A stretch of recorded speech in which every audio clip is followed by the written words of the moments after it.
Haleluya. Oke, baik Bapak Ibu yang diberkati oleh Tuhan, sama-sama kita berdoa, kita akan dengarkan firman Tuhan pagi hari ini.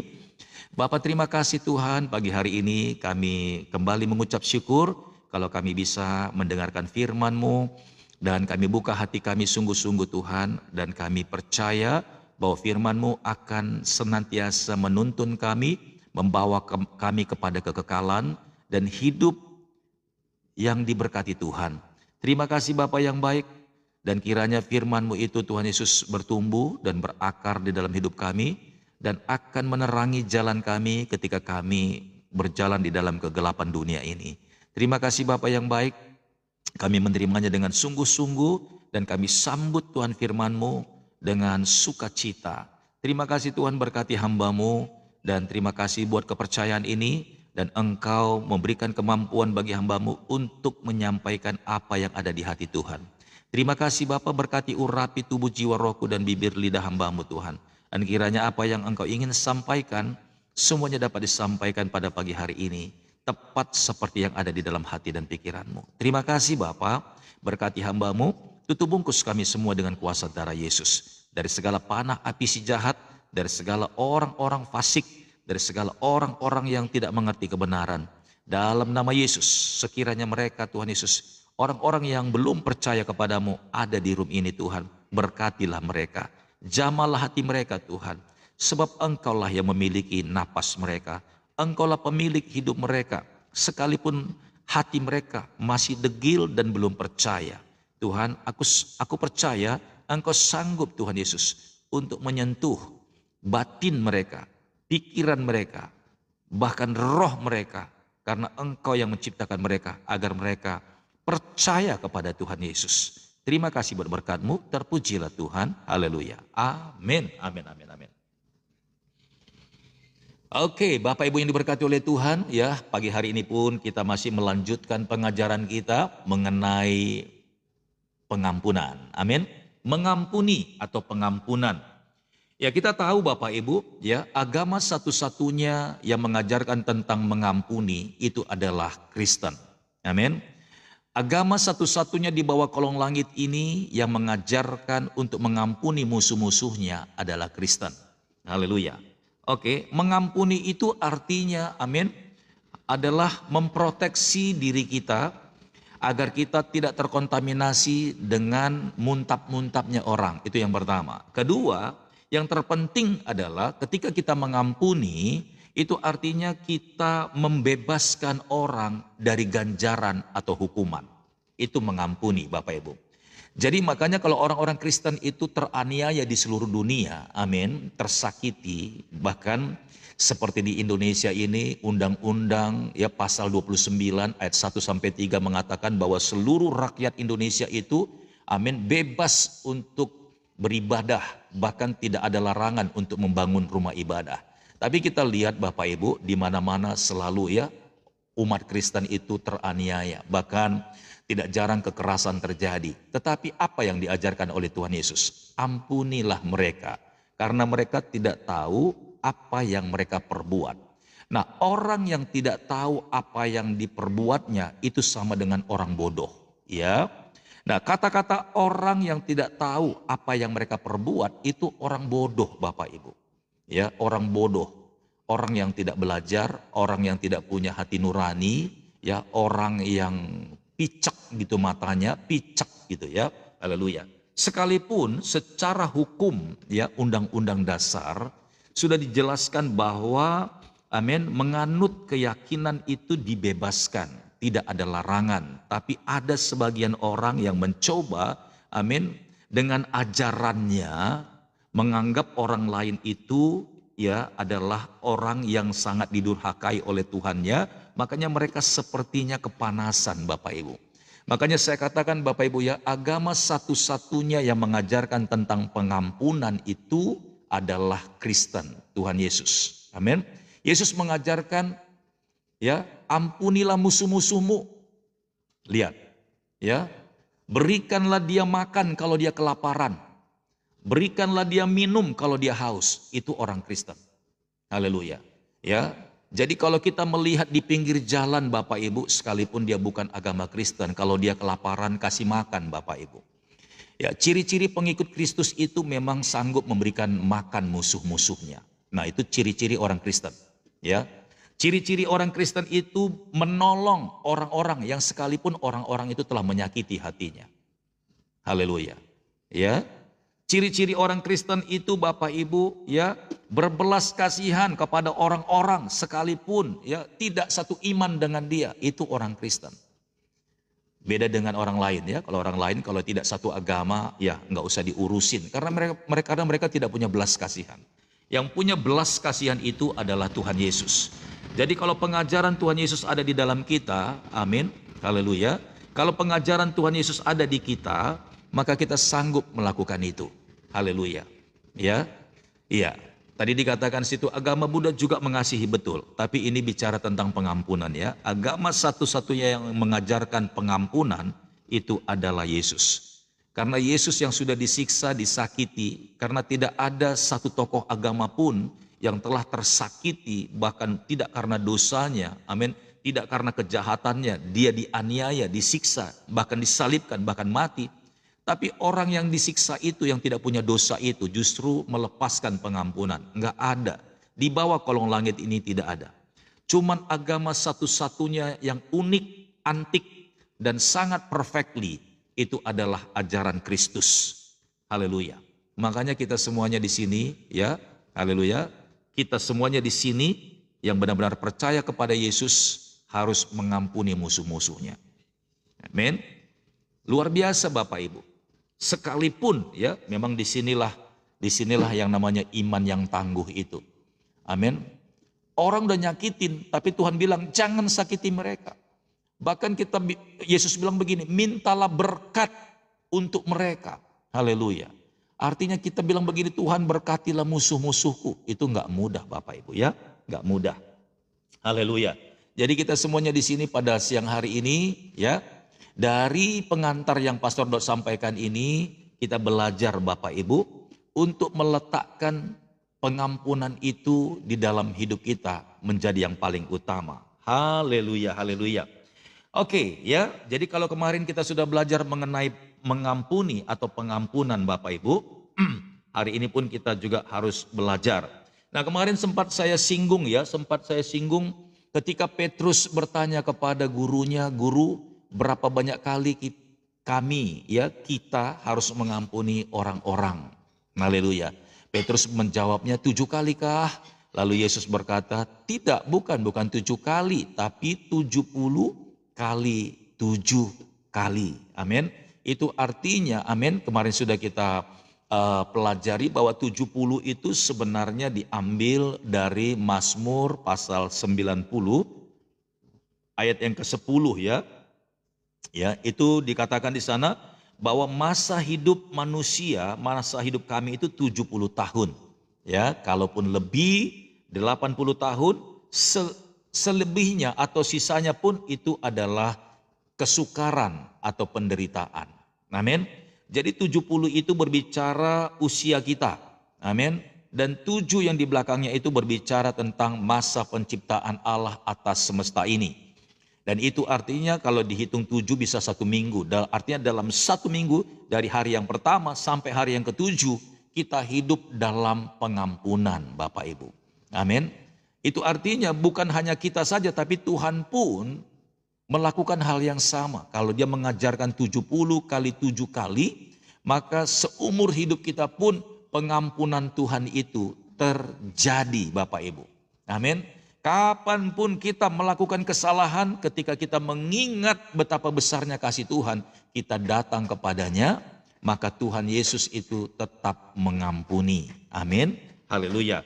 Sebab di dalam pribadi Yesus itu, di dalam pribadi Allah itu tidak ada sesuatu yang jahat. Tidak ada benci, tidak ada dendam sama dia, tidak ada Bapak Ibu. Ya.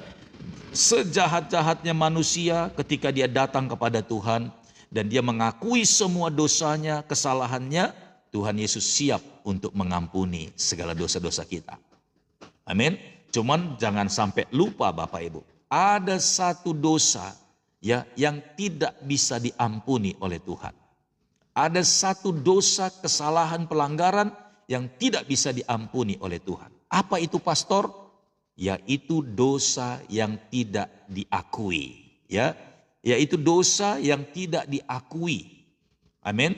Semua dosa yang tidak kita akui, bahkan kita simpan, amin, kita sembunyikan, sampai kapanpun Tuhan tidak akan ampuni. Haleluya. Ya, tidak akan Tuhan ampuni. Tapi sekalipun seberat apapun dosamu, amin, seberat apapun dosamu, kalau engkau mengakuinya di hadapan Tuhan, maka Tuhan itu setia, Dia adil, Dia akan mengampuni segala dosa-dosamu dan menyucikan engkau, amin, kata menyucikan dijadikannya baru, menyucikan engkau dari segala kejahatanmu. Ingat ya, jadi ada dosa yang tidak bisa diampuni oleh Tuhan, yaitu dosa yang tidak diakui. Haleluya.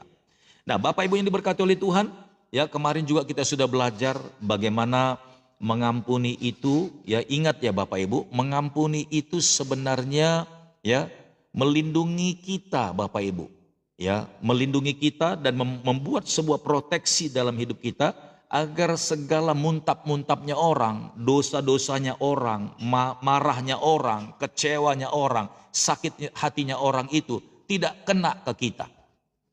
Amin, tidak masuk ke kita. Kalau kita tidak melepaskan pengampunan itu artinya kita membuka diri untuk masalah orang. Makanya banyak orang akhirnya ribut berkepanjangan. Kakak beradik ribut berkepanjangan. Ribut, marah. Amin.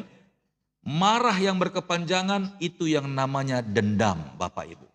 Ya. Marah yang berkepanjangan itu yang namanya dendam. Jadi kalau kita tidak melepaskan pengampunan itu, maka yang ada adalah dendam, Bapak Ibu. Amin. Di dalam rumah tangga juga seperti itu. Suami bisa salah, betul.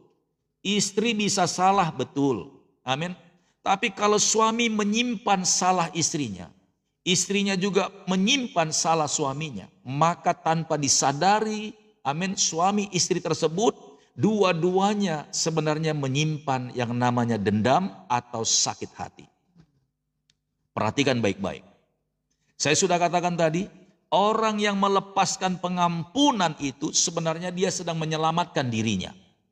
Dia membuat proteksi di dalam hidupnya agar semua sampah-sampah yang ada di orang lain itu, yang mungkin marah, kecewa, sakit hati dan semua permasalahan itu menyangkut diri seseorang ini atau diri kita. Amin. Lalu kita melepaskan pengampunan kepada orang itu, maka kita membuat perisai di dalam hidup kita, Bapak Ibu. Kita membuat perisai pelindung di dalam hidup kita sehingga kita tidak kena sampah-sampahnya. Artinya kalau engkau melepaskan orang itu, melepaskan pengampunan, engkau selamat dari segala kutuk-kutuk. Amin. Engkau selamat dan bebas dari sakit penyakit. Makanya orang yang suka mengampuni orang, amin, orang yang melepaskan pengampunan kepada orang itu dipastikan tubuhnya itu segar, sehat. Tapi orang yang selalu menyimpan salah orang lain, lihat, orang yang selalu menyimpan salah orang lain itu pasti mukanya murung, ada rasa gondok, ada rasa kesal. Bayangkan kalau setiap hari kita menyimpan salah orang, amin, bangun pagi aja muka itu udah cembetut. Boleh lihat kalau suami istri lagi ribut. Amin. Kalau dia belum ada pemberesan dua-duanya. Bangun pagi, amin. Bangun pagi itu mukanya nggak berseri-seri, Bapak Ibu. Haleluya. Jadi kalau dari pagi muka nggak berseri-seri, nggak ada sukacita, nggak ada damai sejahtera, tetapi adanya gondok, adanya jengkel, adanya marah, Bapak Ibu. Haleluya. Maka dipastikan tubuh orang itu akan mudah sakit. Dipastikan tubuh orang itu akan mudah keserang dengan yang namanya banyak masalah. Dan ketika engkau dalam posisi tidak bahagia, tidak sukacita, amin, maka imun tubuhmu itu bukannya naik tapi turun. Haleluya. Hati-hati di sini. Itu yang saya sebabkan tadi ya, kalau kita mau bahas tentang mengampuni ini, sebenarnya balik lagi ya, seperti judul ya 3 hari 4 hari yang lalu.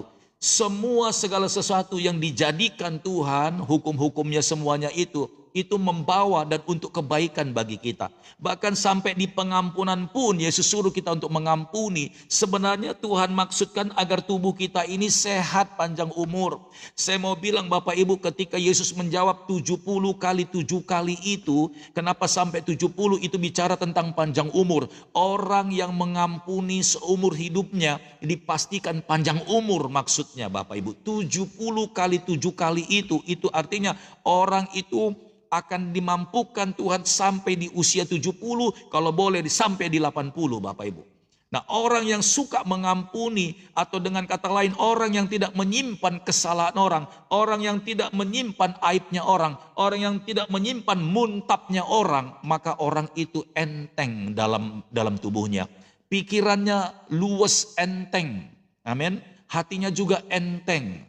Maka kalau pikiran enteng, hati enteng, semua pekerjaan dikerjakan dengan sukacita, maka berkat-berkat pun berdatangan, tubuh sehat, amin, gampang tersenyum, awet muda. Tapi kalau orang kerjaannya marah-marah karena nyimpan salah orang, tidak bisa mengampuni, yang paling jelas mukanya kelihatan tua Bapak Ibu, tua. Usia masih muda tapi terlihat tua. Haleluya. Makanya Bapak Ibu boleh lihat hamba-hamba Tuhan, kenapa sekalipun dia sudah tua-tua terlihat muda Bapak Ibu. Karena hamba Tuhan itu dijadikan contoh sama Tuhan, harus bisa mengampuni.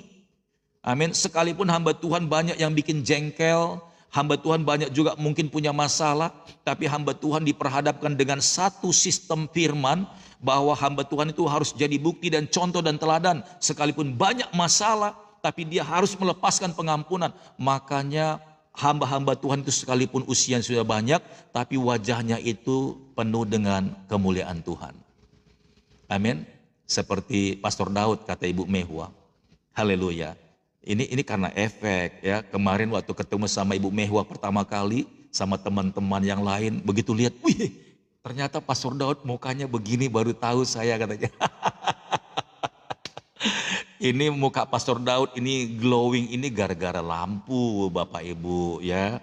Gara-gara lampu ada efek gitu ya. Tapi puji Tuhan Ibu Mehua nggak shock ya lihat Pastor Daud secara langsung ya. Ibu Mehua shock nggak sih? Coba tuliskan dulu di komentarmu tuh. Ayo, pertama kali ketemu sama Pastor Daud di BSD, shock nggak? Kalau Inang Dormauli udah berkali-kali ketemu sama Pastor Daud dia. Kalau Ibu Inang Dormauli udah kayak kakak beradik sama Pastor Daud itu ya. Haleluya. Kalau Ibu Mehua sama yang lain kemarin sampai syok loh. Bu, ada yang bilang astaga katanya. Kok jauh banget bedanya ya. Yang di TikTok dengan dunia nyata katanya begitu. Saya cuma hanya bilang di TikTok itu karena kena efek. Tapi kalau langsungnya ya seperti ini. Tapi saya mau bilang amin. Orang yang selalu harus mengampuni orang yang bersalah, itu pasti akan terlihat awet muda Bapak Ibu. Kalau Bapak Ibu mau lihat ya, saya kan sudah katakan, saya umurnya sudah mau 55 tahun loh. 55 tahun umur saya. Kalau Bapak Ibu boleh bertatapan langsung dengan saya, memang enggak seperti yang di layar ini. Amin. Bukan berarti saya bangga-bangga diri. Tapi orang yang suka mengampuni, itu artinya dia enggak mau nyimpan yang namanya masalah. Dia nggak mau memelihara yang namanya kedongkolan di hatinya. Amin. Haleluya. Maka dipastikan dia pasti awet muda Bapak Ibu. Awet muda. Karena hati yang gembira adalah obat yang manjur. Amin. Kita nggak tahu penyakit apa saja yang akan masuk di dalam tubuh kita. Tapi ketika di dalam hidup kita selalu ada hati yang gembira, maka tubuh kita ini sudah memiliki yang namanya senjata-senjata untuk menghancurkan penyakit, yaitu obat-obat tadi. Bukan obat kimia, tapi obat secara, amin, hormon di dalam tubuh kita ini akan menghancurkan segala banyak sakit penyakit. Haleluya. Nah itu yang saya katakan tadi, orang yang melepaskan pengampunan yang pertama kali adalah menyelamatkan dirinya Bapak Ibu. Membuat sebuah proteksi di dalam hidupnya, sehingga sakit penyakit, masalah, amin, darah tinggi, pembuluh darah pecah, gara-gara mikirin orang lain. Untuk apa Bapak Ibu? Amin. Buat apa ngambil muntapnya orang, sampahnya orang, dikumpulin di sini. Amin. Haleluya. Kemudian dibahas terus. Dibahas terus berhari-hari, berbulan-bulan. Haleluya, capek dan gak ada untungnya. Sementara orang yang di sana itu tenang-tenang aja dia. Ngapain gitu ya. Buang. Sampah-sampah itu buang. Buang semuanya. Aku gak mau. Haleluya. Amin. Jadi ketika kita melepaskan pengampunan itu yang pertama, amin, kita menyelamatkan diri kita sendiri. Itu yang pasti ya. Jadi saya rindu saudara-saudaraku semua ini harus punya hati yang rela mengampuni. Khususnya ya saudara-saudaraku suami istri, come on, ayo bertobatlah ya, bertobat. Haleluya, bertobat. Amin. Tidak ada seorang pun yang sempurna, betul. Suami-suami pasti punya salah, yes. Istri-istri apakah nggak punya salah? Pasti punya salah. Kalau kita mau bicara jujur, artinya kalau kejujuran itu ada di hati kita, ya lihat ya, kalau kejujuran itu ada di hati kita, maka ketika kita mulai menjustis, menghakimi sebelah kita, bukankah kita juga harus terhakimi? Amin. Coba dong, itu yang namanya jujur gitu loh. Kalau orang salah dihukum, bukankah kita juga yang salah harus turut dihukum? Kenapa kita kepingin orang lain dihukum tapi kita nggak mau dihukum? Bukankah itu kefasikan? Bukankah itu kemunafikan? Kalau kita sadar, amin, bahwa kita juga punya salah, bahwa kita juga punya dosa, kenapa kita terlalu mudah untuk menghakimi orang? Makanya Yesus berkata, amin, selumbar di mata orang kau lihat, balok di matamu sendiri tidak kau lihat, balok lo. Selumbar di mata orang kau lihat, ingin kau ambil dan engkau ingin bersihkan. Sementara balok di matamu itu begitu besarnya, engkau tidak lihat. Itu udah keras banget Bapak Ibu. Amin. Dan lagi, kalau engkau tidak mau mengampuni orang itu, maka yang pertama kamu akan mengalami sakit penyakit. Dan kedua, engkau mengizinkan sakit penyakit kutuk jatuh sama orang itu. Seakan-akan kita bilang, Tuhan hukum orang ini Tuhan. Itulah kalau orang yang tidak mau mengampuni. Coba bayangkan, kalau engkau tidak mau mengampuni pasanganmu, engkau tidak mau mengampuni orang tuamu, amin. Maka yang terjadi adalah penyakitan dua-duanya Bapak Ibu. Suami penyakitan, istri penyakitan. Jelas, karena kalau suami tidak mau melepaskan pengampunan sama istrinya, suami bilang sama Tuhan, Tuhan hukum dia. Apakah suami kepingin istrinya sakit-sakitan? Apakah kepingin suami merawat istri yang sakit-sakitan terus? Silakan ambil keputusan. Begitu juga istri-istri, kalau engkau menyimpan kesalahan suamimu dan engkau seperti berkata, Tuhan hukum suamiku. Amin. Dan engkau mengizinkan suamimu sakit, apakah engkau siap merawat suamimu sakit-sakitan? Bukankah kita berdoa agar suami istri pasanganmu itu sehat, sejahtera, panjang umur? Amin. Kemarin saya katakan ya bahwa kalau boleh kita dipanggil Tuhan, jangan dalam kondisi sakit. Artinya apa? Engkau tidak mau menyusahkan anak-anakmu, engkau tidak mau menyusahkan pasanganmu Bapak Ibu. Amin. Sampai menunggu di ruang ICU berminggu-minggu, habis duit, amin, bolak-balik beli obat, perawatan ke dokter, capek Bapak Ibu. Capek. Begitu ada salah satu yang sakit di rumahmu, situasi rumah tanggamu drop habis drop sampai di bawah. Amin.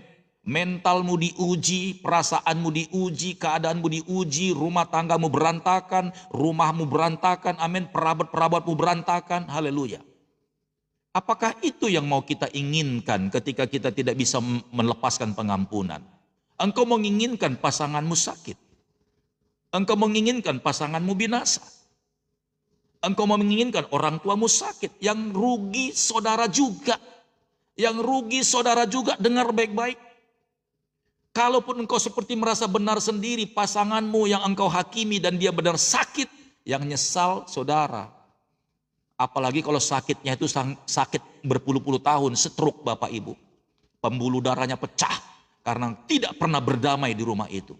Tegang sama tegang.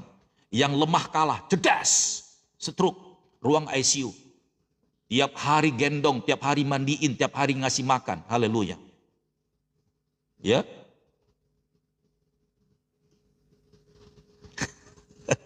Ibu Foni ini bikin ketawa aja nih. Seperti saya ini pastor, awet muda, suka mengampuni, makanya suka dibohongin orang katanya. Siapa lagi yang ngebohongin Ibu Foni ini? Aduh. Ya, Ibu Pon jangan dulu lah guyonin, lagi serius nih Ibu Pon nih, lagi serius di khotbah nih. Ya, dengar Bapak Ibu, kita yang rugi, serius. Makanya kalau Tuhan bilang engkau harus mengampuni 70 kali 7 kali, itu artinya setiap saat lepaskan pengampunan. Artinya jangan izinkan penyakit itu masuk di dalam hidupmu. Ini belum berbicara neraka Bapak Ibu. Amin. Kalau engkau tidak mau mengampuni, itu artinya neraka di dunia ini turun atasmu. Penderitaan, long suffering, penderitaan yang panjang itu akan kau alami. Haleluya. Buat apa engkau pelihara sampah itu? Sekalipun memang engkau tahu suamimu salah, atau juga suami mengetahui istrinya salah, langsung aja tutup, Tuhan, aku mengampuni Tuhan. Amin. Ampuni. Haleluya. Jangan berlarut-larut Bapak Ibu. Jangan. Ya, kita yang rugi. Jadi ketika kita ada masalah, jangan simpan masalah itu. Jangan jadikan dendam. Makanya kalau dendam itu Bapak Ibu, itu kekejian itu, kekejian. Kalau sudah sampai di level dendam Bapak Ibu, ya hati-hati ya, dendam ini sebenarnya sudah dewa ini. Dendam ini dewa. Awalnya kecewa, tersinggung, sakit hati, marah, ya, iri hati. Nah, kalau semuanya itu sudah berkumpul di dalam hatimu, maka dia akan menjadi satu induk itu yang namanya dendam. Dendam ini sama seperti patung Asyera. Patung Asyera ini melambangkan dendam Bapak Ibu. Nah, kalau sudah ada dendam, maka dipastikan tidak akan pernah ada damai sejahtera dalam hidupmu. Mau seperti apapun itu, selama dendam itu tidak terbuang dari hatimu, engkau mau ketemu saudara pun yang pernah nyakitin hatimu, yang engkau pernah dimaki-maki, engkau difitnah, pernah pokoknya membuat kau kecewa, benar-benar sangat tersakiti. Sampai kapanpun kau ketemu sama orang itu, engkau tidak akan mau ketemu mukanya. Itu dendam. Ciri-ciri dendam di situ, Bapak Ibu. Nggak mau ketemu mukanya. Makanya suami istri kalau sudah di level dendam, makanya lebih baik cerai katanya. Karena dia nggak mau lagi lihat muka pasangannya. Tapi kalau masih di level sakit hati, kecewa begitu ya, masih bisa berdiam dalam satu rumah. Masih bisa lihat mukanya. Tapi kalau sudah dendam katanya, amin, lihat mukanya udah nggak boleh. Makanya orang yang punya dendam itu biasanya efek sampingnya. Kalau dia kebablasan, dia kepingin orang itu, maaf ya, lewat Bapak Ibu. Amin. Kata-katanya, sumpahnya kalau orang sudah dendam, amin, kalau boleh nggak boleh lihat orang itu seumur hidup lagi. Makanya banyak cara orang kalau sudah dendam itu, amin, dengan kejahatan-kejahatan yang begitu parah Bapak Ibu.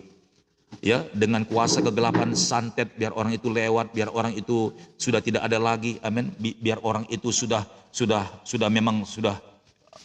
meninggoy lah kalau istilahnya ya, kalau di TikTok ini takut dia salah kita. Haleluya. Ya. Jadi dendam itu sudah masuk di level dewa.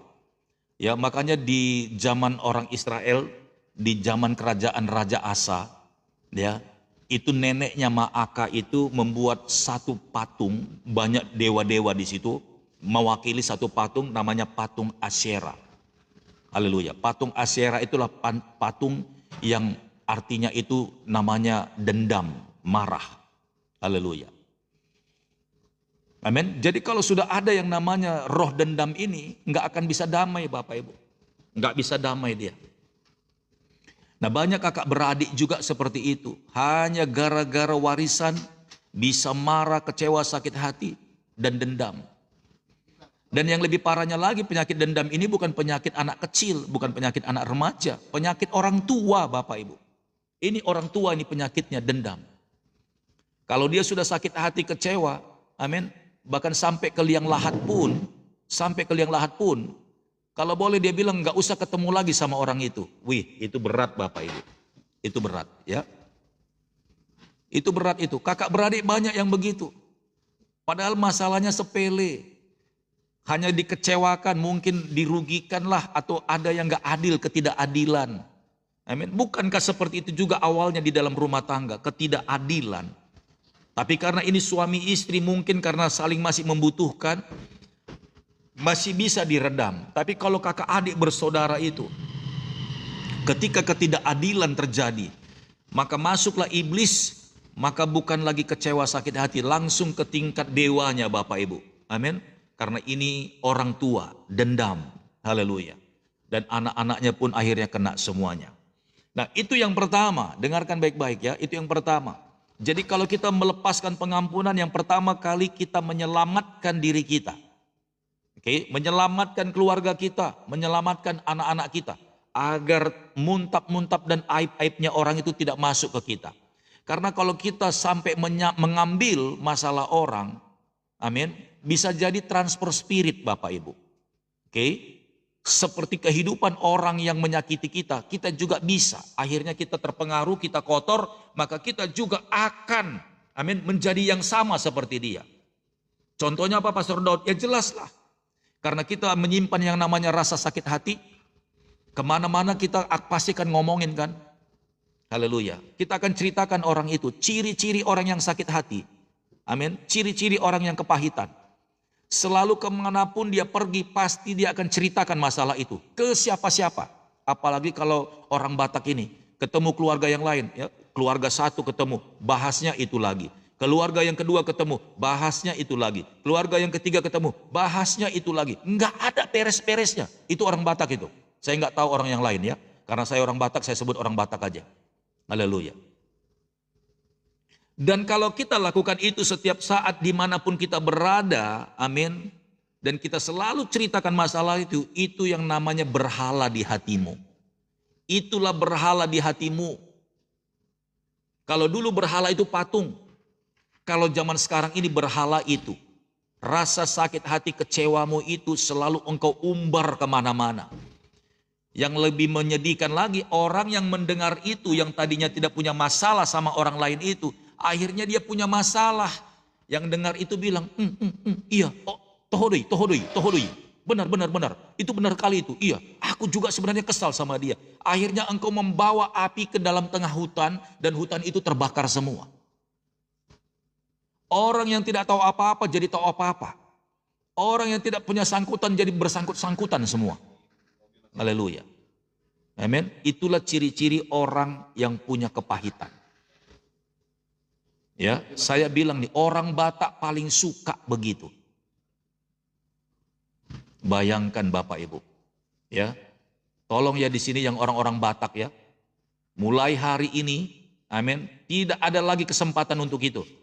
Kalau ada orang mulai cerita menjelek-jelekkan yang lain, bilang sama yang ceritakan itu, eda setabi eda dah, ngadong na asing na bui tak cari tahun eda, bilang begitu. Kita cerita gini aja lah eda, bagaimana cara bikin cendil. Aku kepingin bikin cendil eda, bagaimana resepnya? Eda tahu nggak? Mendingan begitu Bapak Ibu.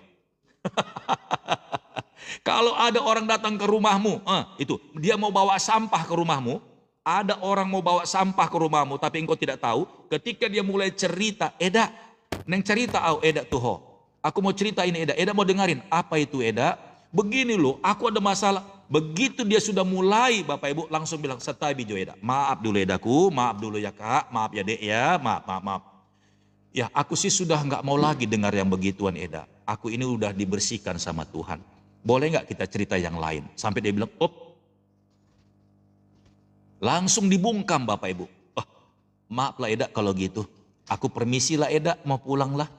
Jangan buru-buru dulu pulang eda. Kita ngeteh-ngeteh dulu di sini. Enggak lah eda, pulanglah. Langsung berhenti orang itu Bapak Ibu. Amin. Atau Bapak Ibu bisa alihkan lagi. Oke eda. Kayaknya kita lebih bagus deh kita ngebahas bagaimana cara bikin rendang gitu loh. Aku ada daging di kulkas eda. Udah aku beli bumbu-bumbunya. Kita masak aja eda, boleh nggak? Kita masak sama-sama yuk. Nanti bawalah sebagian ke rumahmu lah ya. Kenaskah ya Pastor? Iya. Jangan sampai kita ketularan lagi Bapak Ibu. Kita sudah dibersihkan lalu kita mulai iya benar. Iya, aku juga dulu begitu loh, kepancing Bapak Ibu, kepancing. Tohodoi. Haleluya. Nah, biasanya kan kalau ibu-ibu itu kan pantang nggak nyambut gitu loh. Ya kan? Tapi saya percaya di sini ibu-ibunya sudah disterilkan sama Roh Kudus. Jangan nambah dosa, Pastor. Iya dong. Iyalah, ya langsung skak. Pokoknya kalau ada orang mau bawa sampah ke rumahmu, ya amin. Begitu dia mulai buka cerita, kalau ceritanya pelayanan langsung sambut. Puji Tuhan, iya. Tapi kalau dia udah mulai cerita tentang pendeta, tentang ibu gembala, dia mulai cerita tentang jemaat yang satu, langsung toel gini, Eda, sorry. Kita cerita yang lain aja deh. Kayaknya aku nggak suka ngebahas orang lain, Eda. Aku ini udah bersih gitu. Langsung dia diam, langsung dia bilang, oh ya udahlah Eda, aku permisi pulang lah dulu. Ternyata bukan di sini tempatku untuk curhat katanya. Itu bukan curhat, gosip. Itu bukan curhat ya, bedain curhat dengan gosip Bapak Ibu. Ya, kalau curhat itu masalah pribadinya dia, dengerin. Rumah tangganya boleh, dengerin sekalipun ada masalah. Amin, kasih nasihat sama dia. Tapi kalau sudah dia kemana-mana, membahas kemana-mana, langsung tutup aja. Eda, Kak, maaf ya. Kita cerita yang lain aja deh. Kayaknya saya nggak damai ngebahas begituan. Amin, kayaknya saya sudah nggak suka. Loh, bukannya Eda dulu bermasalah sama dia? Udah lupa itu. Aku udah lupa, aku udah nggak tahu lagi. Nah itu kalau begitu itu, iya benar tuh. Iblisnya tadi sudah mungkin sudah hore-hore gitu ya, udah hore-hore, amin.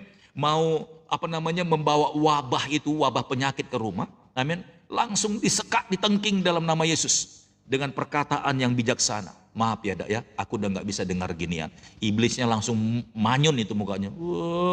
Langsung manyun dia. Langsung tanduknya itu bengkok begini ke bawah. Gitu kan. Udah pulang aja lah. Yuk, bukan di sini kali bagianmu, barangkali begitu. Amin. Haleluya.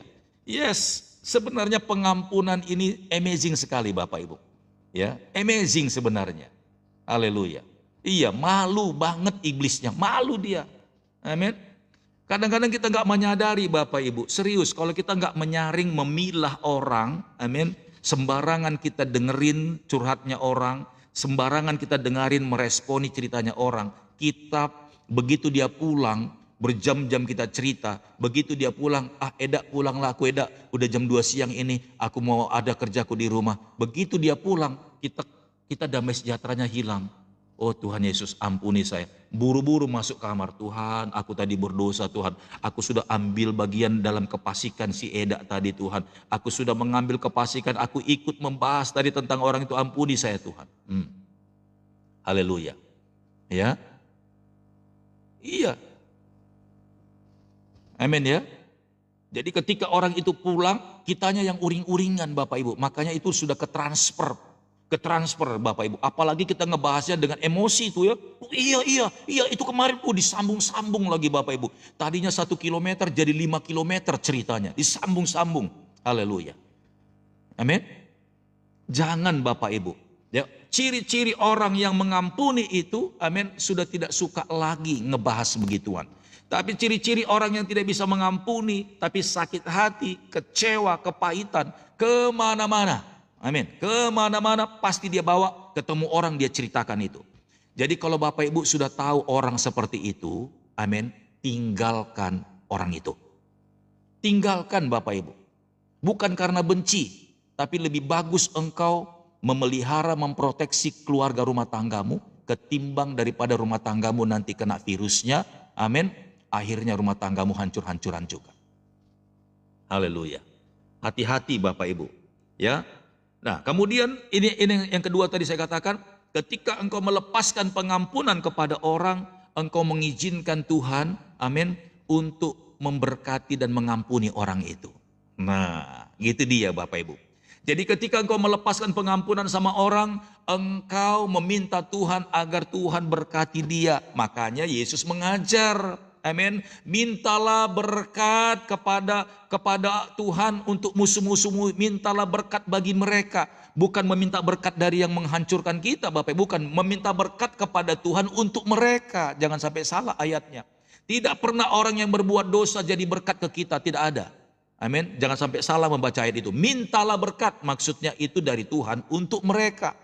Jadi ketika engkau melepaskan pengampunan itu kepada orang yang telah berbuat dosa kepadamu, engkau mengampuni mereka, dan itu artinya engkau bilang sama Tuhan, Tuhan janganlah timpakan hukuman itu kepada dia, karena dia tidak tahu apa yang dia perbuat kepadaku. Itulah yang Yesus lakukan Bapak Ibu. Tapi kalau engkau tidak mau melepaskan pengampunan kepada orang itu, tapi engkau kunci dia, amin, maka sampai kapanpun orang itu sekalipun dia sudah bertobat, tapi karena engkau masih menyimpan dosanya dia, orang itu masih punya dosa loh Bapak Ibu. Ngeri enggak? Makanya ketika engkau sudah bertobat pun, kalau ada orang yang pernah engkau sakiti, dan Roh Kudus ingatkan engkau tentang orang itu, berdamailah engkau lebih dulu kepadanya. Jadi ini benar-benar sempurna sekali pengajaran ini. Kita yang sudah bertobat saja ini, amin, sudah bertobat minta ampun sama Tuhan, tapi masih ada orang yang pernah kita sakiti, kita harus bereskan Bapak Ibu. Agar apa? Jangan nanti ketika kita sudah hidup bertobat, tapi ada satu orang yang menyimpan kesalahan kita itu, dan dia tidak mau melepaskan pengampunan itu, maka kita pun tetap akan bersalah di hadapan Tuhan. Makanya Tuhan bilang berdamailah segera. Ngeri kan? Ngeri Bapak Ibu. Ngerti kan maksud saya? Jadi kalau engkau mengatakan dosa orang itu ada, maka dosa itu tetap ada di dalam dia. Bagaimana coba kalau hal ini terjadi di dalam kehidupan suami istri? Ngeri Bapak Ibu. Ngeri banget. Haleluya. Ya. Jangan sampai di dalam rumah tanggamu itu seperti ini. Amin. Karena apa Bapak Ibu? Akhirnya nanti dua-dua dihukum sama Tuhan. Dua-duanya dijadiin bersalah. Karena dua-duanya dianggap tidak mau berdamai dan tidak mau mengampuni. Sekalipun engkau merasa engkau lebih benar di hadapan Tuhan, tapi di hadapan Tuhan engkau salah. Kenapa? Karena sebelahmu itu masih mengatakan engkau punya dosa sama dia dan engkau tidak mau berdamai dengan dia. Wow. Haleluya. Ya. Jangan sampai seperti itu Bapak Ibu. Setelah khotbah ini pun, kalau engkau memang ada punya salah di hatimu dan kau jujur, ada ganjalan, datangi pasanganmu itu, pegang tangannya. Ya, pegang tangannya. Untuk apa Pastor Daud? Nanti aku dilihat sama dia mukanya seram Pastor Daud. Pasanganku itu seram mukanya. Sedikit ketawa kau lihat sama dia. Gini ya, pegang tangannya. Pasangan bilang, ada apa? Kenapa pegang-pegang tanganku? Sayang, aku tadi ditegur sama Tuhan. Apa yang terjadi sama kau? Gondrong ya Pastor. Apa yang terjadi sama kau? Kenapa Roh Kudus bilang sama kamu? Iya, aku pernah punya salah. Yang dulu kita pernah ribut berantem hebat itu. Iya, aku akui memang aku ada salah juga di situ. Aku minta maaf ya. Selesai. Untuk kita selesai. Tinggal yang satu lagi yang dengarin itu.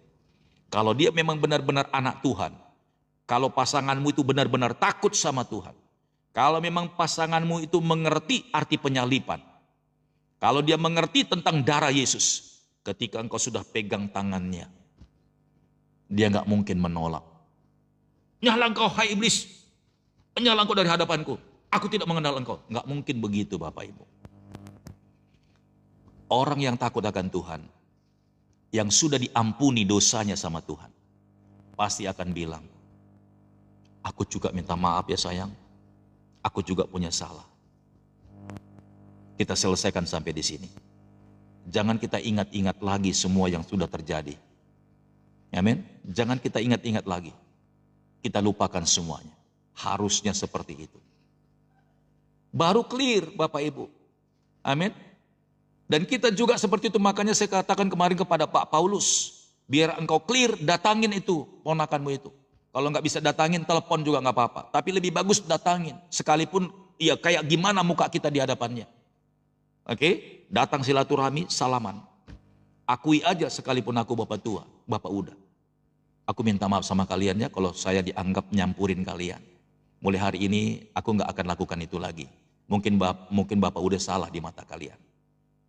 Oke, sehat-sehat kalian semua, terima kasih banyak ya. Nanti kalau ada apa-apa nanti di dalam keluarga kalian ini, ya Bapak udah siap untuk menolong. Tapi saya Bapak udah tidak lagi mau sembarangan ikut campur masalah kalian. Tapi kalau kalian memang butuh pertolongan dari Bapak udah, saya akan siap ya untuk membantu kalian. Pulang, makasih banyak. Selesai. Tidak ada lagi hukum ataupun ya, ganjaran yang bisa kena di kita. Selesai Bapak Ibu. Haleluya. Selesai. Amin. Kalau orang itu masih ngeleter, kalau orang itu masih menyampaikan dan macam-macam, dan dia masih seperti menutup hatinya dan menuduh kita berdosa, padahal kita sudah salaman dan sudah minta ampun sama dia, dia yang punya masalah dengan Tuhan. Tuhan mencatat harinya dan tanggal dan jamnya bahwa engkau sudah berdamai dengan dia, dan dialah yang akan dihukum sama Tuhan. Haleluya. Wow. Ya. Nah, lihat itu kan. Masalah yang begini, kalau engkau mau diberkati Tuhan, kalau engkau mau hidupmu sehat panjang umur 70 kali 7 kali itu, amin. Kita harus lakukan mengampuni itu kalau engkau mau panjang umur. Enggak bisa enggak Bapak Ibu. Kita lihat ayatnya, Yakobus 5 ayat 16. Yakobus 5 ayat 16.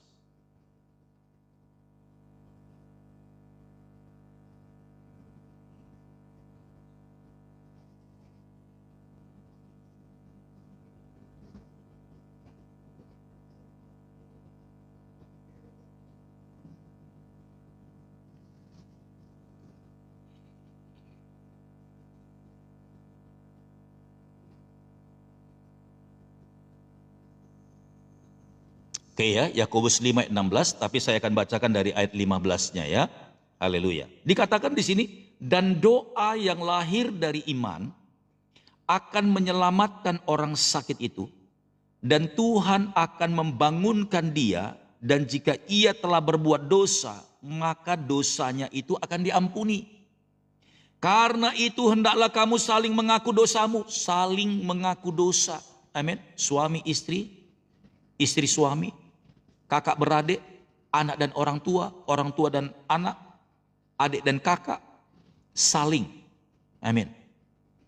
Karena itu hendaklah kamu saling mengaku dosamu dan saling mendoakan supaya kamu sembuh. Doa orang yang benar bila dengan yakin didoakan sangat besar kuasanya. Bukan yang mendoakan ini doanya berkuasa, bukan. Tapi doa orang benar itu adalah doa yang dinaikkan dari adanya pengampunan.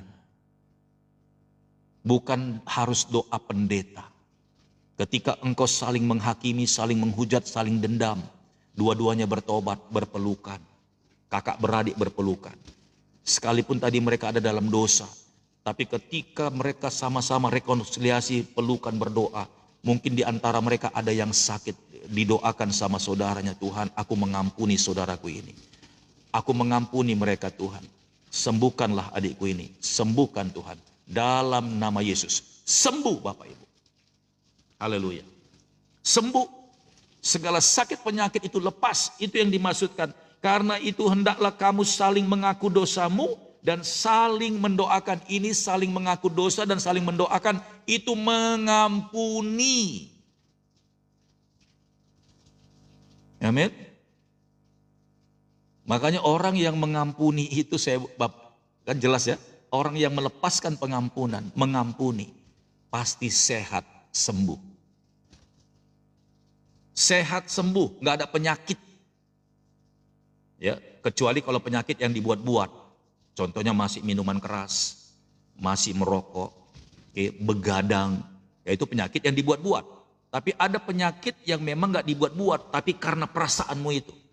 Karena pikiranmu itu. Haleluya. Amin. Tapi kalau engkau saling mendoakan, saling mengaku dosamu, maka yang terjadi adalah kesembuhan. Haleluya.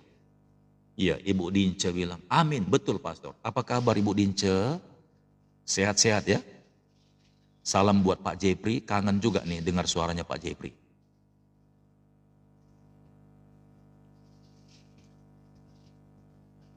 Jadi ini yang mau kita hidupi Bapak Ibu. Jadi Tuhan Yesus itu sebagai teladan kita, amin. Dia datang untuk mengampuni. Tujuannya adalah agar kita sembuh. Amin, sembuh. Haleluya.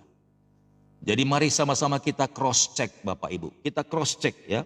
Haleluya. Khususnya pengajaran hari ini. Kalau untuk orang lain, saya sudah bilang kemarin ya. Kalau engkau sudah lepaskan pengampunan itu.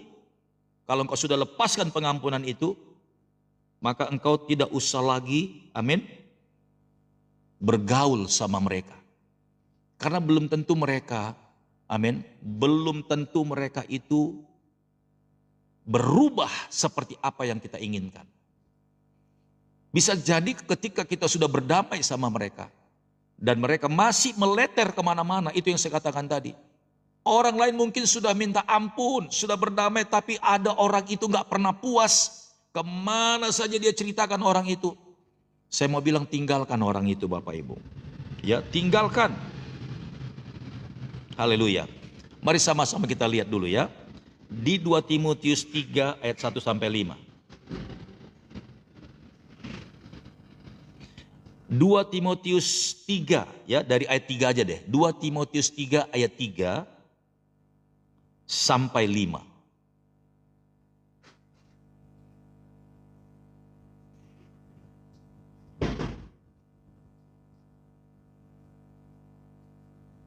Oke, ya. 2 Timotius 3 ayat 3 sampai 5. Oke, Inang Dormauli sudah catat ya. Puji Tuhan. Haleluya. Oke, ya, perhatikan Alkitabnya, saya akan bacakan. Ayat yang ketiga, dikatakan begini, tidak tahu mengasihi. Ada orang yang begitu. Tidak tahu mengasihi. Dia tidak tahu meletakkan rasa hormat. Tidak tahu yang namanya membalas budi. Ini bukan hanya orang tua saja dalam posisi itu, tapi anak muda pun kalau dia punya belas kasihan, punya pengorbanan gitu ya. Anak muda itu pun layak untuk dikasihi, layak untuk dihormati. Penghormatan itu bukan hanya diletakkan kepada orang tua, kepada anak muda juga. Jangan karena orang tua merasa dirinya terhormat, tapi kompromi dengan dosa, tidak meletakkan rasa belas kasihan, pengertian dan kebenaran kepada anak muda itu. Sehingga anak-anak muda itu wajib meletakkan penghormatan kepada orang tua, sekalipun salah. Makanya banyak orang-orang tua yang hidup dalam dosa, akhirnya memaksa anaknya untuk ikut menjadi alirannya dia. Nggak percaya Bapak Ibu, begini ceritanya. Coba pikirkan ya, hal ini terjadi di dalam keluargamu. Anakmu nggak tahu apa-apa Bapak Ibu. Orang tua ribut dengan saudaranya, kakak beradik yang lain, mungkin om ataupun tantenya di sana. Ribut, jengkel, akhirnya karena dipermalukan, kita malu dan sakit hati, kecewa. Nah coba saya mau tanya sama kita semuanya. Berapa banyak orang tua, amin, yang berusaha menutup agar sampai anak-anaknya nggak tahu. Sehingga anak-anak itu tetap punya hubungan baik dengan saudara-saudaranya yang di sana. Berapa banyak? Saya perhatikan hampir-hampir tidak ada. Justru rata-rata yang terjadi adalah kalau orang tuanya ada kecewa di atas, anak-anaknya tiba-tiba punya perasaan yang sama ke sana. Punya perasaan yang sama Bapak Ibu. Ya, ini berbahaya. Anak-anak jadi ikut-ikutan terpengaruh seperti apa yang dirasakan oleh papa mamanya kepada orang lain di sana. Anaknya juga ikut. Nggak ada orang tua bilang kalian nggak boleh ya, seperti kami ya. Kalian harus tetap menghormati om dan tantemu yang di sana. Kalian harus tetap datang ke sana. Nggak ada Bapak Ibu. Kebanyakan orang tua mengajarkan jangan lagi datang ke sana, jangan lagi main ke sana. Kalau ada acara di sana, ayo ikut mak. Udah, kalian aja lah, kami nggak ikut. Nggak ada Bapak Ibu. Amin. Ini sudah mengalir nih kutuk-kutuk ini Bapak Ibu. Ya, ini yang dikatakan ayat ketiga, tidak tahu mengasihi, tidak mau berdamai, suka menjelekkan orang, tidak dapat mengekang diri, garang, tidak suka yang baik. Ada orang yang begitu. Kita sudah berdamai sama dia, sudah minta ampun sama dia, tapi orang itu tetap kurang puas. Ada orang model begitu. Saya berharap di sini nggak ada. Saya berharap semua yang ngikutin live pagi hari ini nggak ada yang begitu. Ya, nggak ada. Ada yang keempat, suka mengkhianat. Amin. Kata mengkhianat itu artinya orang sudah berbuat baik tapi tidak disebutkan. Nah, di sini yang sering sekali itu terjadi yang namanya perkelahian kakak beradik. Amin. Karena ada salah satu di antara kakak beradik bersaudara. Udah jelas memang berbuat baik dia. Tapi karena adanya jengkel di sini, kayak gak disebutkan namanya. Wih, itu panas Bapak Ibu. Panas. Apalagi waktu nyampain kata-kata sama orang tua. Widima. Itu dendamku sumat Bapak Ibu. Habis acara, padahal itu mungkin acara manulang-nulangin ya. Orang tua sama anak. Aduh, haleluya. Diungkit dan di situ hitung-hitungan ya. Diungkit di situ Bapak Ibu. Siapa yang berbuat baik paling banyak. Haleluya. Nah ini nih ciri-cirinya. Suka mengkhianat artinya menyangkal perbuatan orang baik. Harusnya kalau orang yang berdamai, sekalipun saya ini membuat yang terbaik lebih banyak kepada orang tua saya. Tapi saya lihat adik saya juga ada berbuat baik tapi sesuai kemampuannya dia. Saya harus adil. Saya bilang adik-adikku pun ini semuanya sudah memberikan yang terbaik sama bapak sama mama. Seperti keadaan kami semua berjuang harusnya seperti itu. Amin. Tapi orang yang suka berkhianat ingin mencari nama sendiri. Suka membelakangi orang. Hati-hati Bapak Ibu. Ciri-ciri orang begini kalau di orang Batak itu mandok kata. Amin. Selalu kata-katanya di atas. Selalu mengingat semua apa yang dia buat. Selalu semua hitung-hitungannya sama persis. Haleluya. Amin. Enggak pernah mau mengangkat orang lain yang mungkin belum pernah memberi, yang belum istilahnya bisa memberi, atau mungkin pertolongannya masih belum terlihat, tapi semuanya diangkat sama-sama. Kalau boleh jangan sebutkan pribadi. Amin. Semuanya atas kebersamaan. Jarang ada orang begitu, cari nama iya. Amin. Makanya perbadaan itu, perkelahian itu sering terjadi. Suka mengkhianat, tidak berpikir panjang, berlagak tahu, lebih menuruti hawa nafsu daripada menuruti Allah. Tuh lihat, kalau orang menuruti Allah pasti dia takut menyombongkan diri. Takut membanggakan diri. Lihat ayat yang kelima. Secara lahiriah mereka menjalankan ibadah mereka, tetapi pada hakikatnya mereka memungkiri kekuatannya. Jauhilah mereka itu, jauhi. Percuma berteman dengan orang begitu. Sekalipun saudara kandung. Saya bukan mau bilang musuhi, tidak dimusuhi loh Bapak Ibu. Tapi jauhi. Karena kalau engkau ada di samping mereka, kalau engkau ada di sekitaran mereka terus, ikut dalam perkumpulan seperti terus, engkau jadi bulan-bulanannya Bapak Ibu. Engkau jadi bulan-bulanannya. Karena orang seperti itu, seperti ayat yang ketiga tadi, tidak tahu mengasihi, tidak mau berdamai. Jauhi Bapak Ibu. Jaga jarak, betul. Jaga jarak. Perbaiki hidupmu. Amin. Yang penting kau sudah melepaskan pengampunan, sudah berdamai sama dia. Kalau orang itu masih nyinggung-nyinggung hidupmu, berarti kau sudah tahu bahwa ada berhala. Amin. Ada berhala, dewa di dalam hatinya, yaitu dendam tadi itu. Orang yang dendam itu nggak bisa melupakan kesalahan orang lain Bapak Ibu. Amin. Bahkan dia nekat sampai mati pun dia akan tetap simpan. Ternyata di neraka di pengadilan terakhir dia siap untuk disidang sama Tuhan. Ada orang yang nekat begitu sampai di kuburan pun aku tidak akan mau mengampuni dia. Wih, ngerinya Tuhan Yesus. Amin. Saya yakin kalau ada Roh Kudus di dalam hatinya nggak akan mungkin dia sanggup ngomong begitu. Pasti setan itu yang ada di dalam hatinya. Kerasukan. Kerasukan Bapak Ibu. Ya. Jadi jangan sampai kita yang sudah dengar pengajaran ini, Bapak Ibu masih kerasukan. Jangan, lepas semuanya. Ampuni aku Tuhan. Aku nggak mau jadi orang seperti itu Tuhan. Terlebih lagi kepada suamiku, terlebih lagi kepada istriku Tuhan. Saya tidak mau. Amin. Ciri-ciri orang yang dendam itu tidak bisa melupakan semua kesalahan daripada pasangannya. Bahkan dari awal perjumpaan sampai akhir pun masih diingatnya. Itu ciri-ciri orang yang punya roh kedendaman.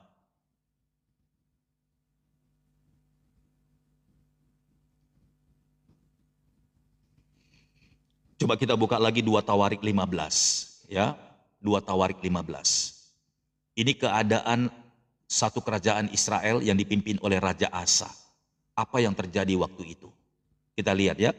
2 Tawarik 15 ayat 5 sampai 8 dan ayat 16.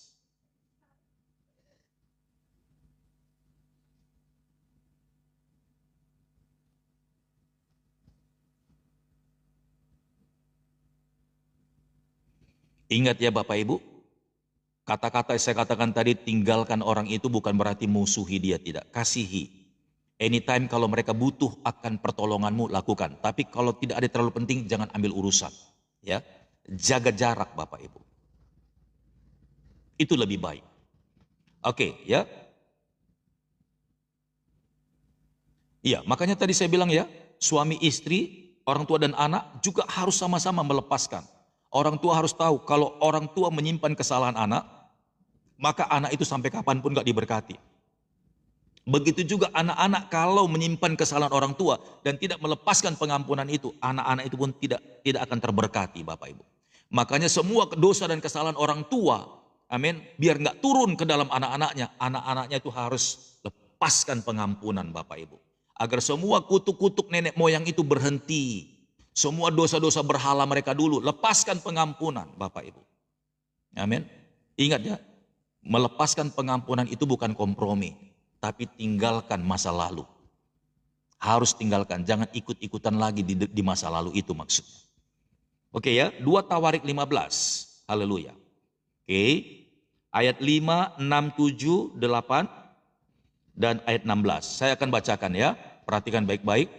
2 Tawarik 15 ayat 5 sampai 8 dan juga ayat 16. Haleluya. Ayat yang kelima, pada zaman itu tidak dapat orang pergi dan pulang dengan selamat karena terdapat kekacauan yang besar di antara segenap penduduk daerah-daerah. Lihat, di negeri itu selalu ada roh ketakutan, kekacauan. Amin. Kalau udah disebut kekacauan, berarti terjadi huru-hara, demo, ya kan, keributan, perang saudara, ya, perang antar RT. Tetangga sama tetangga ribut terus. Pokoknya di negeri itu selalu ada kekacauan. Ada saja yang hilang, ada saja yang sakit, ada saja yang meninggal, disantet, pokoknya dianiaya, banyak sekali kekacauan. Apakah kita mau masuk dalam situasi begini dalam rumah tangga kita? Selalu ada kekacauan di dalam rumah tangga kita? Tentunya tidak. Kita lihat, pada zaman itu tidak dapat orang pergi dan pulang dengan selamat. Ngeri kan? Keluar dari rumah untuk ada urusan, belum tentu bisa pulang dengan selamat. Mengerikan, serem. Ya, kalau ada di Indonesia begitu Bapak Ibu, kan berarti kan itu udah benar-benar sebuah keadaan situasi yang sangat menakutkan. Dulu di Poso pernah terjadi begitu. Di Papua juga pernah terjadi begitu. Perang antar saudara, amin. Rumah dibakarin semua, sampai orang ketakutan Bapak Ibu. Mau keluar aja nggak berani. Haleluya. Sama persis kejadian ini. Pada zaman itu tidak dapat orang pergi dan pulang dengan selamat karena terdapat kekacauan yang besar di antara segenap penduduk daerah-daerah. Artinya di negeri itu segenap penduduk itu mengalami masalah itu. Itu sebuah intimidasi, ya, roh ketakutan itu. Ayat yang ke-6. Bangsa menghancurkan bangsa, kota menghancurkan kota karena Allah mengacaukan mereka dengan berbagai-bagai kesesakan. Alasannya kenapa? Bukan Allah yang membuat, tapi peraturan itulah yang tidak dipatuhi. Sehingga konsekuensinya harus terjadi. Tapi sekalipun seperti ini, seperti yang Pastor Dor katakan, semua yang dijadikan Tuhan itu, sekalipun begini keadaannya, tetap mendatangkan kebaikan. Kenapa? Karena dengan cara inilah akhirnya Raja Asa itu, amin, mengambil langkah keputusan yang benar. Kalau nggak terjadi begini, dosa-dosa itu tidak ditelanjangi Bapak Ibu. Amin. Dosa-dosa itu tidak dilepaskan. Haleluya. Nah, kita lihat ayat yang ke-7. Tetapi kamu ini kuatkanlah hatimu, jangan lemah semangatmu, karena ada upah bagi usahamu. Lihat, ini Raja Asa sedang mendapatkan pesan dari Allah lewat seorang nabi yang namanya Oded. Amin. Tetapi kamu ini kuatkanlah hatimu, jangan lemah semangatmu, karena ada upah bagi usahamu. Ayat yang ke-8, ketika Raja Asa ketika Asa mendengar perkataan nubuat yang diucapkan oleh Nabi Azaria bin Oded itu, ia menguatkan hatinya dan menyingkirkan dewa-dewa kejijikan dari seluruh tanah Yehuda dan Benyamin dan dari kota-kota yang direbutnya di pegunungan Efraim. Ia memperbaharui mesbah Tuhan yang ada di depan balai bait suci Tuhan. Lihat, ternyata penyebabnya karena banyaknya berhala-berhala, patung-patung yang ada di sekitar negeri itu. Siapa yang bikin patung itu? Neneknya Bapak Ibu, si Maaka. Neneknya yang bikin. Sepuh. Nenek moyang yang bikin patung-patung itu Bapak Ibu. Justru dengan beradanya patung-patung itu membuat hawa panas. Nah itu yang saya katakan tadi, patung yang zaman dulu berhala dewa Asyera itu Bapak Ibu, zaman sekarang itu ada di hatimu, roh dendam. Amin. Amarah, kecewa, sakit hati. Kalau di dalam rumah tangga ada yang beginian, dipastikan rumah tanggamu tidak berbahagia. Kalau yang beginian ada di dalam kehidupan kakak beradik, pasti huru hara. Haleluya. Amin. Ada banyak berhala-berhala di hati kalian. Di hati kita Bapak Ibu. Di hati suami istri. Makanya tidak ada yang namanya ketenangan. Wow. Luar biasa. Ayat 16. Langsung lompat ayat 16. Ketika Asa mengambil keputusan, semua patung-patung kejijikan itu dihancurkan, dilebur sampai jadi debu. Tidak boleh ada yang sisa. Sampai di pegunungan-pegunungan semua patung-patung dewa-dewa itu yang disembah-sembah itu dihancurkan semuanya. Ayat yang ke-16. Bahkan Raja Asa memecat Ma'aka, neneknya dari pangkat ibu suri. Karena neneknya itu membuat patung Asyera yang keji. Asa merobohkan patung yang keji itu, menumbuknya sampai halus dan membakarnya di lembah Kidron. Wow. Haleluya. Bayangkan Bapak Ibu. Itu artinya, amin, neneknya Ma'aka itu mewariskan yang namanya dosa. Kepahitan, benci, dendam dan segala-galanya. Turun kepada anaknya. Turun kepada cucunya, Raja Asa. Bahkan Raja Asa memecat neneknya dari jabatan ibu permaisuri. Ibu suri ya, ibu suri maksudnya Bapak Ibu. Karena neneknya itulah yang membangun, amin, membangun patung-patung Asyera, patung kekejian itu. Haleluya. Hati-hati kita Bapak Ibu. Amin. Makanya kita yang orang tua ini, kalau kita ada masalah dengan saudara-saudara kita, panggil anak-anakmu. Kita harus lepaskan pengampunan sama mereka. Kita harus berdamai. Amin. Berdamai bukan berarti kompromi Bapak Ibu. Berdamai hatinya itu. Agar yang di sana tidak sakit, tidak kena kutuk, dan agar kita juga tidak kena kutukan. Kalau tidak, akan terjadi perseteruan sampai kapanpun. Begitu juga dalam rumah tangga. Suami istri, amin. Kalau ada satu sedikit pun benih atau celah untuk iblis korek-korek terus sehingga engkau ribut, langsung tutup Bapak Ibu dalam nama Yesus. Aku patahkan, aku lepaskan segala roh sakit hati kecewa kepada pasanganku dalam nama Yesus. Apapun mungkin ada di mata saya kurang pantas, mungkin ada di telinga saya kurang enak didengar, mungkin ada di mulut saya ini ya, mungkin bukan mulut ya, telinga dan mata lah untuk mendengar respon. Mungkin ada di hati saya perasaan saya yang tidak enak untuk dia. Tapi dalam nama Yesus aku tidak mau memelihara rasa kecewa. Dalam nama Yesus aku tidak mau memelihara rasa tanda tanya, penasaran. Lepas dalam nama Yesus, haleluya. Tolak langsung Bapak Ibu. Amin. Ingat ya. Ketika engkau melakukan itu, engkau menyelamatkan dirimu yang pertama. Jangan mau engkau sakit, hai istri-istri. Jangan engkau mau sakit, hai suami-suami. Mungkin engkau masih kuat sekarang, masih sehat. Tapi engkau tidak tahu beberapa waktu ke depan. Kalau engkau teruskan perasaan itu, siapa yang tahu ke depan engkau akan jatuh sakit? Enggak ada yang tahu kan? Sebelum itu terjadi, lepaskan Bapak Ibu pengampunan itu. Tuhan, saya tidak mau sakit. Tuhan, saya tidak mau masuk masalah Tuhan. Aku lepaskan. Ajari aku untuk bisa menerima pasanganku. Ajari aku untuk bisa mengasihi dia Tuhan. Ajari aku untuk menghormati dia. Haleluya. Amin. Dan saya mau bilang bagi kita semuanya. Mulai hari ini jangan coba-coba bikin masalah di depan pasanganmu. Hormati pasanganmu, kasihi dia. Kalau engkau benar-benar sayang kepada pasanganmu, hormatilah dia. Artinya jangan engkau melakukan sesuatu yang tidak disukainya. Amin. Kalau engkau sayang sama pasanganmu, engkau harus berusaha bagaimana caranya agar pasanganmu itu selalu bersuka cita.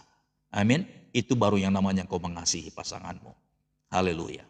Kiranya pengajaran ini memberkati kita semuanya dan jadi berkat, dan kita semuanya disehatkan oleh Tuhan. Sampai jumpa di pengajaran berikutnya. Haleluya. Seperti gelombang di tengah lautan bergulung-gulung sampai ke tepian, Demikianlah berkat-berkat Tuhan yang diberikannya kepada anak-anaknya yang mengasihinya. Seperti gelombang di tepian pantai yang bergulung-gulung sampai ke tepian tidak pernah berkesudahan. Demikianlah berkat yang dicurahkan oleh Tuhan kepada mereka yang percaya kepadanya. Sampai jumpa di live berikutnya. Tuhan Yesus memberkati. Amin. Iya, kita berdoa dulu ya. Barangkali nanti ada yang mau bertanya di sini ya. Bapak, di dalam nama Tuhan Yesus, terima kasih Bapak buat firman-Mu. Hari ini Tuhan kami belajar lagi tentang mengampuni dan pengampunan. Terima kasih Bapak yang baik. Sesungguhnya pengampunan dan mengampuni itu adalah sesuatu yang sangat-sangat berharga dan itulah yang menjadi kunci keselamatan bagi kami. Yang pertama, kami memang sudah diselamatkan oleh Tuhan Yesus karena darahnya. Yang kedua adalah kami menyelamatkan orang lain dan juga yang terpenting adalah kami menyelamatkan diri kami sendiri ketika kami melepaskan pengampunan dan berdamai dengan orang yang berdosa kepada kami. Dan ajari kami Tuhan untuk mengasihi musuh kami dan meminta berkat kepada Tuhan untuk mereka, serta belajar memberikan makan dan minum kepada mereka, sekalipun mereka telah melukai hati kami. Terima kasih Bapa yang baik, di dalam nama Tuhan Yesus kami mengucap syukur buat firman-Mu. Tuhan, Engkaulah yang menyempurnakan dan memberikan hikmat pengertian kepada kami, dan berkati kembali hamba-Mu, roh hikmat dan kecerdasan dalam roh Tuhan Yesus Kau tambah-tambahkan, dan berikan aku kesehatan, kekuatan, dan jadi teladan Bapa. Di dalam nama Yesus, kembali Tuhan Yesus berkati hamba-Mu. Terpujilah Tuhan, segala hormat, pujian, kemuliaan bagi nama Tuhan. Haleluya. Amin. Amin. Amin.